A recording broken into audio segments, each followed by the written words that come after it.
मुंबईतल्या ताडदेव येथील Wellington heights या 34 मजली इमारतीच्या वरच्या 18 मजल्यांवरील फ्लॅट्स 2 आठवड्यात रिकामे करण्याचा मुंबई उच्च न्यायालयाने दिलेला रहिवाशांना दिलेला आदेश सर्वोच्च न्यायालयाने कायम ठेवलाय। 17 ते 34व्या मजल्यावरील रहिवाशांना 2 आठवड्यात त्यांचे फ्लॅट्स रिकामे करण्याचा दिलेला आदेश सर्वोच्च न्यायालयाने कायम ठेवलाय।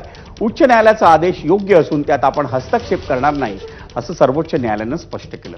मुंबई उच्च न्यायालयाच्या निर्णयाला आव्हान देणारी याचिका वेलिंग्टन हाईट्स मधल्या रहिवाशांनी सर्वोच्च न्यायालयात दाखल केली होती।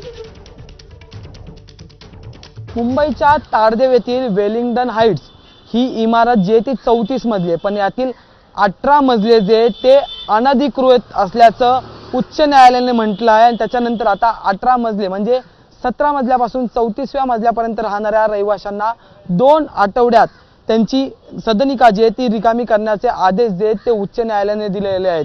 या आदेशाविरोधात इथले रहिवासी जे ते सर्वोच्च न्यायालयात गेले होते, पण सर्वोच्च न्यायालयाने सुद्धा उच्च न्यायालयाचे जे आदेश आहेत त्याचं पालन करावं आणि कायद्याचं राज्य राहिलं पाहिजे असं मत जे ते नोंदवलेलं। त्यामुळे आता पुढील 2 आठवड्यात जे ते इथल्या सदनिका ज्या आहेत ते म्हणजे 18व्या मजल्यापासून 34व्या मजल्यापर्यंतच्या सदनिका ज्या आहेत त्या खाली कराव्या असं मत जे ते एकंदरीत सर्वोच्च न्यायालयाने सुद्धा म्हटलेलं आहे। बेकायदेशीर कृत्यांना संरक्षण देण्यासाठी कायदेशीर प्रक्रियेचा गैरवापर केल्याचा हा एक गंभीर प्रकार असल्याची टीका करून उच्च न्यायालयाचे न्यायमूर्ती गिरीश कुलकर्णी आणि न्यायमूर्ती आरिफ डॉक्टर यांच्या खंडपीठाने याचिकाकर्त्यांना सोसायटीचे 18 मजले रिकामे करण्याचे आदेश जे ते देण्यात दिलेले आहेत। व्हिडिओ जर्नलिस्ट मनोज जयस्वाल सह मी अजय माने, एबीपी माझा।